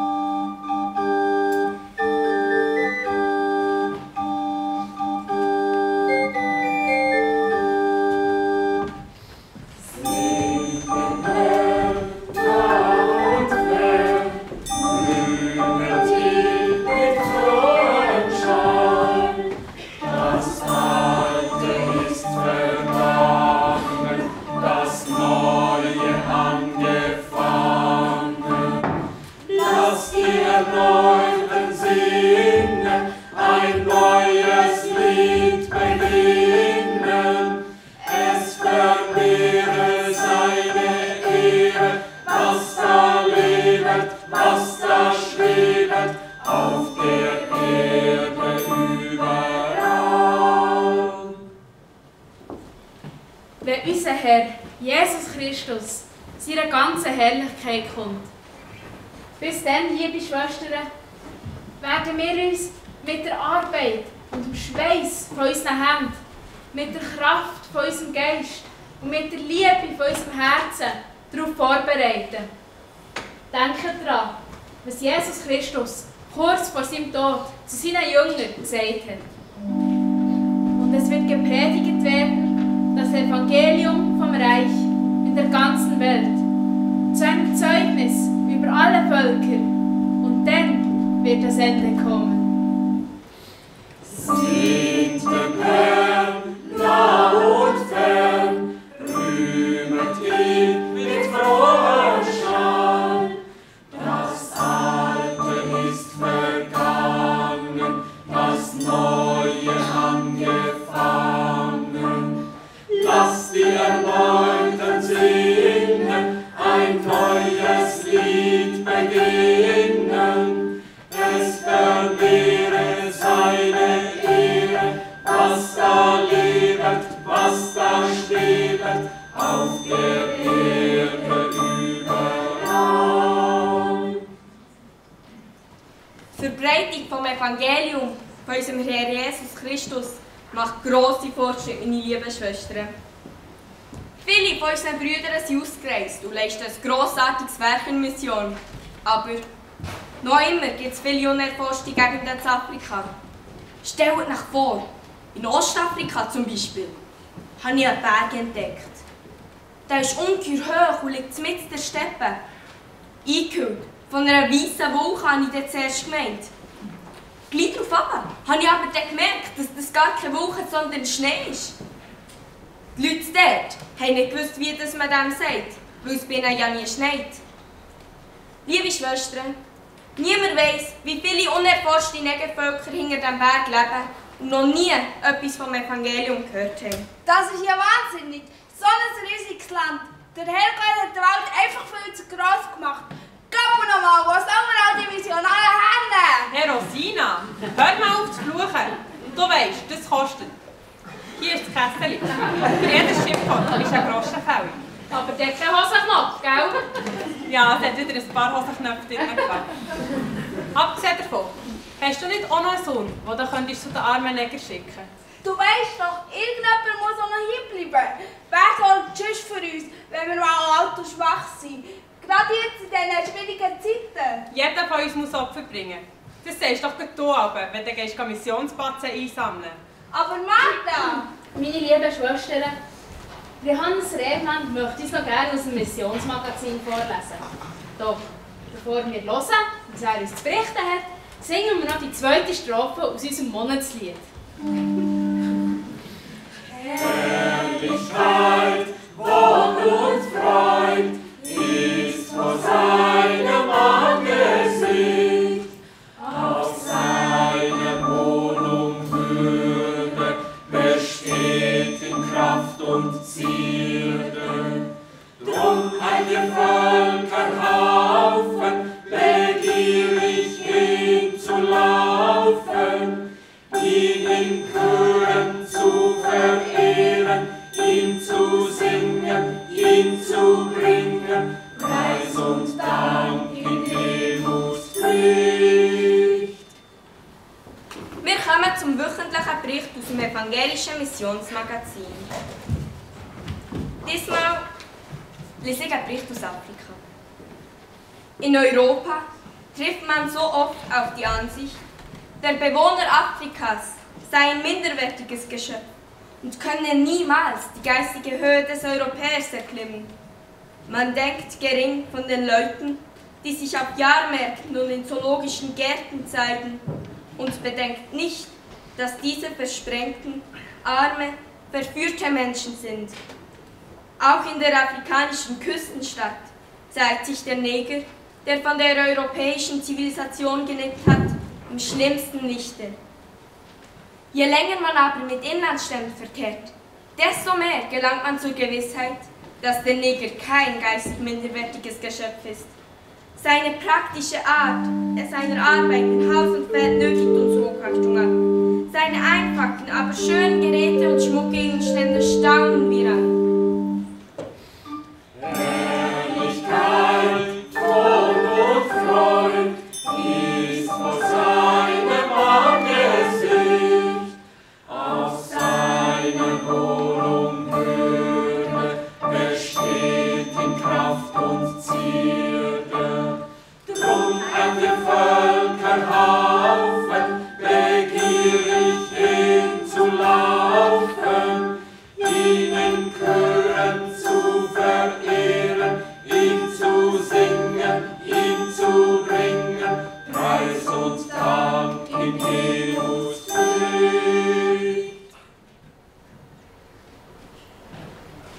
Afrika. Wenn ich mal gross bin, dann werde ich Missionar und gehe auf Afrika. So, jetzt halte ich es wirklich nicht mehr aus. Mit dem frommen Zeug, das ich nichts mehr zu tun habe. Die Pietisten sind ja so etwas von weltfremd. Nicht dürfen fluchen, gegen die frommen Lieder. Und dann noch die ganze Zeit das Gerät von Geist, Sünde und Paradies. Jetzt längt's mir. Hey, du kannst jetzt sicher nicht einfach gehen. Das wäre schlicht und unverständlich. Und vor allem, du tust den Pietisten Unrecht. Sie haben doch in einer ganz anderen Zeit gelebt. Und ihre Frömmigkeit war eine Reaktion auf eine Pfarrkirche, die doch nur verkoppelt war und nichts mehr mit dem richtigen Leben zu tun hatte. Bei ihnen haben alle mitreden. Und es war schon klar, dass die Dorfgrenze nicht einfach endet. Ja, es mag sein. Ihre Frömmigkeit hat manchmal eine gewisse Enge gehabt. Das ist wahr. Aber dafür hat ihr Glaube eine Weite gehabt. Glauben hat für sie auch geheissen, sich für eine gerechtere Welt einzusetzen. Aber Religion ist für mich Privatsache. Damit sollte man nicht andere Leute belästigen. Und heute sowieso nicht, wenn man sieht, dass auf unserer Welt alles angerichtet wird mit Religionen. Nein, das sehe ich anders. Wenn man den anderen nichts von seiner Religion erzählen darf, macht Religion für mich keinen Sinn mehr. Religion muss schliesslich die Welt verändern. Aber mit so einem katastrophalen Menschenbild, das die Pietisten dann hatten, kann das kaum gut kommen. Dauernd reden sie von den Armenheiten, von den armen Negern in Afrika, die das Licht vor der Welt noch nie erblickt haben. Nur weil sie keine Christen sind. Das ist doch so eine arrogante Haltung. Überraschenderweise ist das Menschenbild der Pietisten weitaus fortschrittlicher gewesen, als das von ihren meisten Zeitgenossen und auch von der damaligen Wissenschaft. Schauen wir doch einfach, was unsere Basler Bankiersfamilie mit dieser Frage gedacht hat.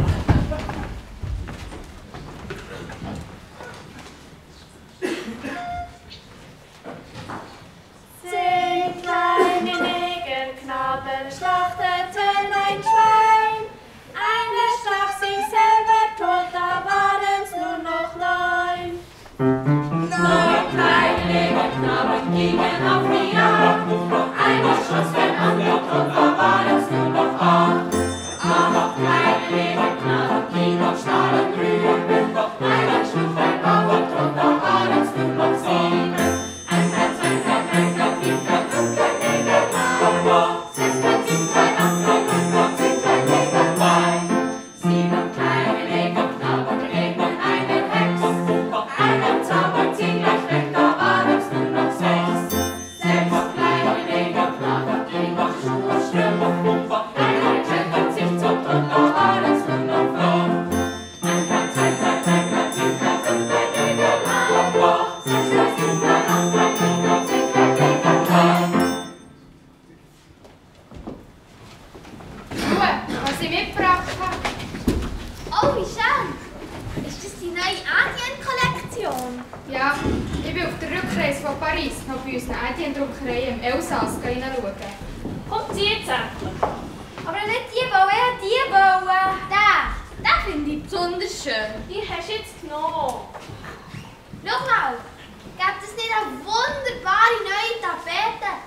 Das würde unser Salon viel freundlicher machen. Aha, jetzt hast du schon den Schwarzpeter. Und?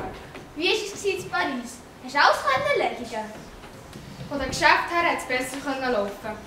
Aber ich habe ganz viele spannende Bücher gefunden. Ah, jetzt hast du verloren. Du hast den Schwarzpeter. Aha. Aber komm, wir spielen gleich noch mal eine Runde. Seid doch ein bisschen ruhiger. Sonst geht ihr in euer Zimmer. Ich habe ganz viele spannende naturwissenschaftliche und ethnologische Bücher gefunden. Und dann war ich noch im Zoo. Da, im Zoo? Ja, weil im Moment läuft dort noch eine ganz spannende Völkerschau. Sie haben im Zoo nämlich ein echtes afrikanisches Dorf aufgebaut. Und wenn man diesen Negern so zuschaut, dann könnte man wirklich meinen, dass der Afrikaner der Missing Link ist. Der Missing Link? Ja, weisst, dank dem Darwin wissen wir ja, dass sich der Mensch über viele Generationen hinweg aus dem Affen entwickelt hat. Was man jetzt aber noch sucht, ist der sogenannte Missing Link. Der Übergang vom Affen... Ah, lass ihn los! Das ist der Schwarzpeter. Ja. So, Ruhe jetzt! Oder können wir doch gescheiter auch lesen, was euer Vater zu erzählen hat? Jetzt hat sie jetzt verloren. Das Passadorsche Elementare. Und Vorräte beste Erkenntnisse zum Lernen, Lehren, Wiederholen und Nachdenken. In diesen Büchern ist unser gesamtes Wissen zusammengefasst. Astronomie, Biologie, Physik, Chemie und so weiter. Oh, schau mal, was machen die da? Hottentotten. Vati, was sind Hottentotten? An dem kann ich Ihnen erklären, wie das Buch funktioniert. Auf dieser Seite habt ihr Bilder. Und auf dieser Seite wird beschrieben, was mit diesen Bildern passiert. Zu diesem Bild hier musst du jetzt zum Beispiel den Text hier lesen. Ihr habt recht. Das ist ja eine ganz andere Welt als in der Wirtsstube von Johannes Zimmermann. Wie die Schwarzen da als minderwertige Menschen angeschaut werden, ist ja unglaublich. Und dass hier, in Europa, auch Menschen sind ausgestellt worden, ist noch schlimmer. Auch in der Schweiz waren Völkerschauen sehr beliebt. In Basel im Zoo hat man noch nach dem Ersten Weltkrieg Menschen anschauen. Und hier in Bern, im Bierhübeli, hat man noch vor 100 Jahren schauen, wie die Haut von einem schwarzen Baby immer dunkler geworden ist. Im 3.4. sieht man eine Gesellschaft tanzender Hottentotten. Einige mit Ringen in den Nasen, einige am Halse und über den Beinen mit unreinen Schafsdärmen gezielt, welche sie nicht eher ablegen, bis sie abfallen. Nicht weit von ihnen sitzen gebunden einige ihrer Feinde, die ihnen den Tod gedroht hatten und gefangen wurden. Dieselben sollten geschlachtet und verzehrt werden. So weit ist dieses Volk von unseren Sitten und unserer Glückseligkeit entfernt. Das ist ja wirklich abscheulich, wie die Schwarzen da dargestellt werden. Und am schwarzen Peterspiel ist die schwarze Karte, wenn man verliert, wenn man am Schluss drauf hocken bleibt. Wie ist es eigentlich heutzutage? Was haben wir für ein Bild von Afrika? Der Afrikaner ist unpünktlich und faul. Er kann nicht lesen und schreiben und rechnen sowieso nicht. Dafür kann er als Baby tanzen. Trommeln und ist schnell wie der Blitz. Afrika ist voll von Armut und Hunger. Stammes- und Bürgerkriege und von Ebola und AIDS. Und die Regierungen sind sowieso alle korrupt. Ist unser Bild nicht noch genau so unbeschränkt und voller Vorurteile wie das von Bankiersfamilie aus dem 19. Jahrhundert? Es hat geklappt. Das muss dir erweisen. Das ist für dich. Kommt, Kinder, geht in ins Zimmer. Das wird langsam Zeit.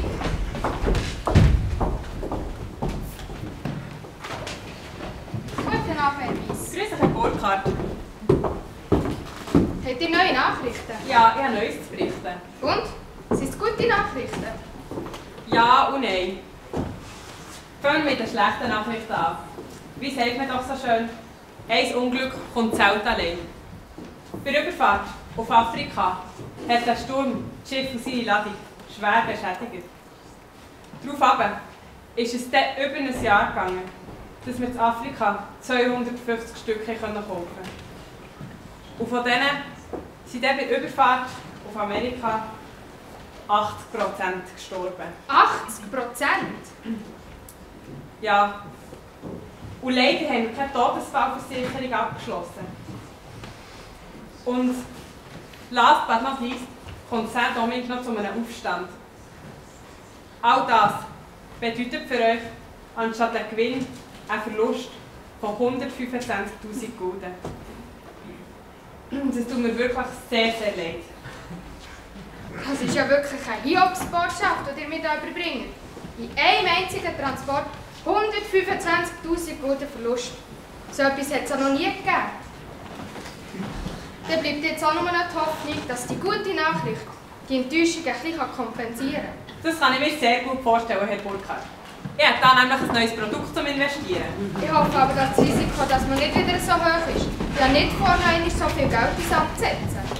Kaffeeplantage in Brasilien und Bauernplantage in Amerika. Ab beiden Orten hat man das Glück, noch mit Sklaven zu arbeiten. Gewinnaussichten sind darum hervorragend.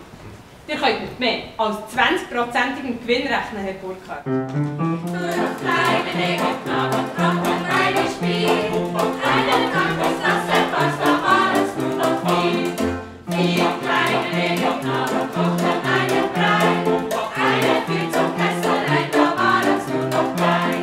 Ein, 2, 3, 4, 5, ein Negerlein. 6, 2, 7, 3, 8, 9, 10, 11, 12, 13, 14,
Freund, was haltest du davon, wenn ich meine Rede am Missionsfest mit einem Gedicht anfange?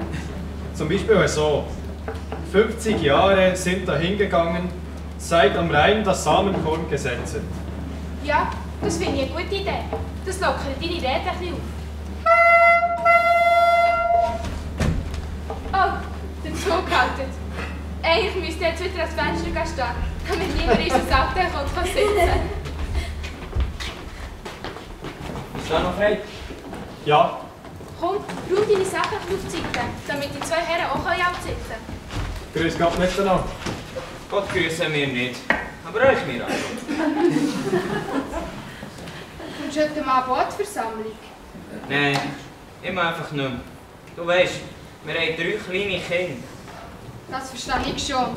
Aber es wäre so wichtig, dass möglichst viele kommen. Wir müssen zusammenstehen. Nur so haben wir eine Chance, dass sich endlich etwas ändert. Sonst machen die noch lange mit uns, was sie wollen. Es gibt Arbeiter, die 13 und mehr Stunden pro Tag arbeiten müssen. Und das alles für einen Hungerlohn. Das geht doch einfach nicht. Schau, was mir der Horst mitgebracht hat. Das Bundeslied vom neu gegründeten Arbeiterverein. Ein super Lied, sage ich dir. Das müssen wir heute Abend singen. Bet und Arbeit ruft die Welt. Bete kurz, denn Zeit ist Geld. Und es ist ganz einfach. Man kann es sofort.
Nein, leider nicht.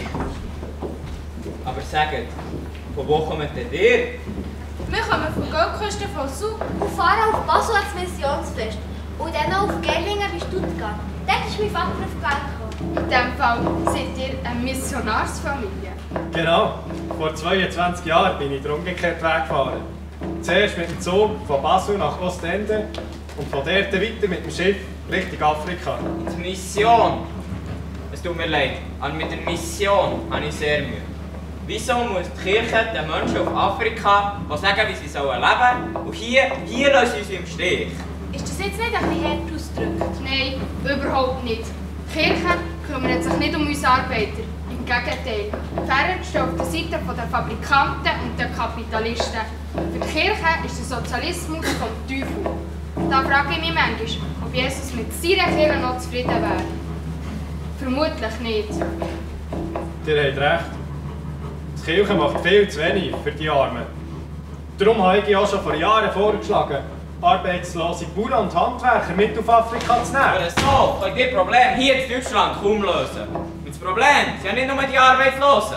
Nein, das Problem sind vor allem die schlechten Arbeitsbedingungen in den Fabriken. Wir Arbeiter werden wirklich wie Sklaven gehalten.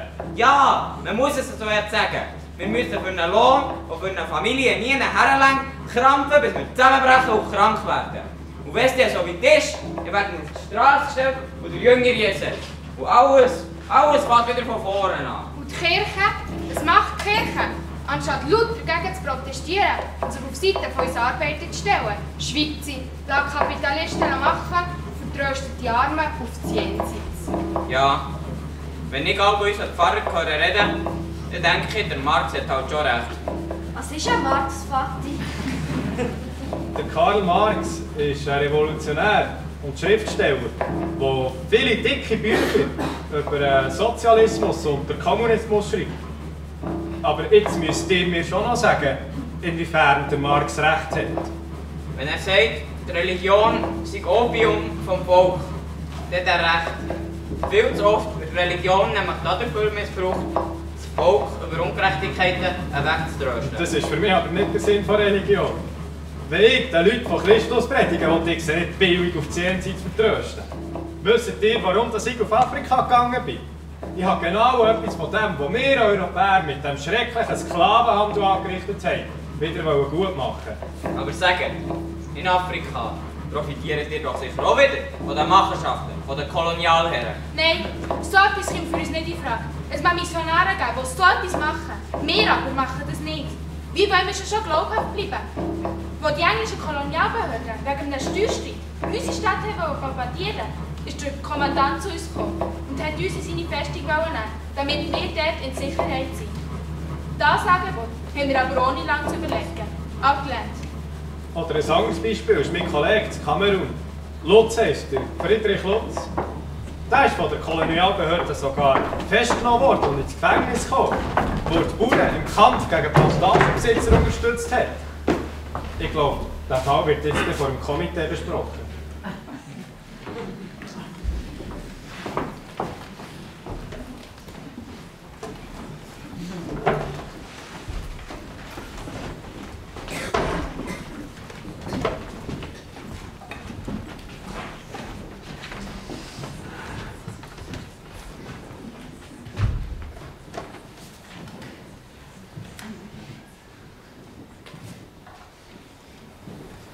Was soll ich jetzt protokollieren? Ich habe den Überblick verloren. Also, nochmal von vorne. Es geht um einen Kamerunberg. Die deutsche Regierung hat das fruchtbare Land, das bis jetzt von der lokalen Bevölkerung bebaut worden ist, zu sogenanntem Kronland erklärt und es günstig an grosse Plantagengesellschaften weiterverkauft. Hey, den Artikel da müsst ihr unbedingt lesen. Unglaublich, was die in 2010 nach dem Erdbeben in Haiti gemacht haben. Sie haben den Bauern das Land weggenommen und sie einfach Billiglohnunternehmen gegeben. Und wisst ihr, wer dahinter steckt? Wieso kommst du jetzt mit etwas ganz anderem, das gar nicht mit dem Theater zu tun hat? Tu die Zeitung weg und lass wieder am Komitee zu. Aktuar, seid ihr nachher mit protokollieren? Die deutsche Regierung hat das fruchtbare Land zu sogenanntem Kronland erklärt und es günstig an grosse Plantagengesellschaften weiterverkauft. Und jetzt müsst ihr genau hören. Natürlich hat das einen Zusammenhang mit dem Theater. Haiti ist eine alte Sklaveninsel. Und wer ist schuld, dass die Armen dort wieder arm bleiben? Olivia, ist es endlich still. Der deutsche Gouverneur am Kamerunberg ist zufällig auch Aktionär von genau diesen Plantagengesellschaften. Der Bill Clinton, der Ex-Präsident von Amerika, profitiert direkt vom Lohndumping in Haiti. Wie sollen wir jetzt darauf reagieren? Der Missionar Lutz unterstützt die einheimische Bevölkerung in ihrem Kampf für die Landrechte. Für mich ist es keine Frage, dass wir am Bruder Lutz den Rücken stärken. Es kann doch nicht sein, dass man den Kameruner in ein Land wegnimmt und jetzt auf ihrem eigenen Boden nur noch als Taglöhner arbeiten kann. Das ist doch ein Skandal! Kann der Clinton eigentlich machen, was er will? Und wir, was können wir dagegen ausrichten? Sind wir nicht viel zu kleine und unbedeutende Fische gegen sättige Macht? Der Bruder Lutz soll alles unternehmen, dass die Bauern ihr Land zurückbekommen. Und wenn das gelungen ist, soll er mit ihnen schauen, ob es die Möglichkeit gibt, auf eigene Rechnung Kakao und Kaffee anzubauen. Genau solche Leute brauchen wir. Von dem, was das Komitee redet. Leute, die sich für Kleinbauern einsetzen. Für das haben wir doch die Missionswerke, die Hilfswerke, die Entwicklungshilfe und andere Organisationen. Ja, aber das nützt doch alles nichts. Im Gegenteil. Die gut gemeinte Hilfe wird von den Mächtigen nur zu ihren Gunsten ausgeübt. Das sieht man doch an dem Beispiel von Haiti doch wunderschön. Aber heisst das jetzt, dass wir uns in Deutschland laut und deutlich gegen die deutsche Kolonialpolitik engagieren? Haben wir so etwas je schon gemacht? Das ist ja hochpolitisch. Nein, das können wir nicht machen. Wir können uns nicht gegen die deutsche Regierung stellen. das kann es doch jetzt nicht sein. Auch wenn wir die Zustände vielleicht nicht von heute auf morgen verändern können, einfach da hocken, zuschauen und sich über das Unrecht ärgern, ist keine Lösung. Wir haben doch eine Verantwortung. Nein, Herr Inspektor. Unrecht muss man beim Namen nennen. Sonst verraten wir unsere Mission und werden unglaubwürdig. Wir sind doch angetreten, die Sklaverei zu bekämpfen. Durch die Politik der deutschen Kolonialbehörden und durch das Geschäft der Plantagengesellschaften werden neue Menschen versklavt. Wenn so etwas passiert, dürfen wir nicht schweigen. Und wie helfen? Ich meine, ich will ja nicht, dass durch gut gemeinte Hilfe von außen plötzlich neue Probleme entstehen. Wir müssen mich richtig verstehen. Ich habe nicht gemeint, wir sollen nichts machen. Aber ich würde es nicht in aller Öffentlichkeit machen, sondern hinter den Kulissen unsere guten Kontakte zur Regierung pflegen. So habe ich das Gefühl, erreichen wir viel mehr, als wir mit diesen grossen Wirbel in der Öffentlichkeit machen. Excuse! Es tut mir leid, dass ich euch während der Beratung stören muss. Aber es ist gerade ein Telegramm mit einer traurigen Nachricht eingetroffen. Sagt, was ist passiert? Hier, lasst es selber.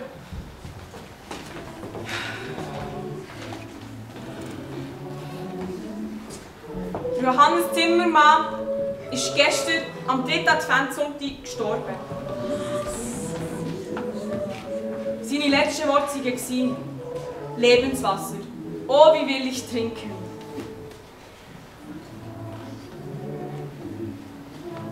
Johannes Zimmermann, der wird dir fehlen. Ein Querkopf war er, aber ein guter. Es gibt nicht Menschen, die so mit Leib und Seele für Menschen und für Christus eingestanden ist. Ja, das stimmt. Auch wenn er uns etwa dir geärgert hat, wir verdanken ihm und seiner Frau unglaublich viel. Und wer hätte gedacht, dass sie mit seiner schwarzen Frau über 25 Jahre lang haben? Auch wenn mir der Johannes Zimmermann manchmal ein bisschen verschroben vorkommt, eindrücklicher empfindet, wie gerne er die Menschen in Afrika hatte. Wenn ich an Johannes Zimmermann denke, kommt mir gängig sein Bewerbungsgespräch in Sinn. Wie er dann schon genau gewusst hat, was er will. Das hat mich Eindruck gemacht. Aber Herr Inspektor, habt ihr vergessen, wie ihr euch dann über Johannes Zimmermann geärgert habt? Natürlich habe ich das nicht vergessen. Ich habe ihm dann noch gesagt, bei uns sagt nicht der Missionar, sondern das Komitee, das es durchgeht. Aber Eindruck gemacht hat mir trotzdem, wie da einer so dargestanden ist und genau gewusst hat, dass sein Auftrag, seine Mission ist. Aber ist das nicht manchmal genau das Gefährliche? Wenn Menschen ganz genau meinen zu wissen, was ihr Auftrag, ihre Mission ist, kann man sich da nicht auch einfach fürchterlich täuschen. Mal, auch wir haben uns manchmal gestossen und unsere Fehler gemacht. Aber einfach nichts machen, weil man Fehler machen kann, ist auch keine Lösung. Wir Menschen sind füreinander verantwortlich. Ja, das sind wir. Aber was heisst das jetzt genau für uns? Für uns, zu Bern, im 21. Jahrhundert. Haben wir auch noch eine Mission? Oder haben wir keine mehr? Was ist meine Mission? Was ist deine Mission? Hinschauen, was in der Welt passiert und nicht schweigen. Für andere, für auch schwächere Menschen einstehen. Die Hoffnung nicht verlieren. Haben wir auch noch eine Mission? Bewusst einkaufen. Sorge haben zur Schöpfung. Oder haben wir keine mehr? Sich nicht abschotten, sondern offen sein für Fremde. Das ist meine Mission. Was ist deine Mission? Hinschauen, was in der Welt Sich nicht passiert. abschotten, Nicht schweigen. sondern offen sein für Fremde. Für andere, für auch schwächere Menschen. Deine Mission? Haben wir keine mehr? Nicht schweigen.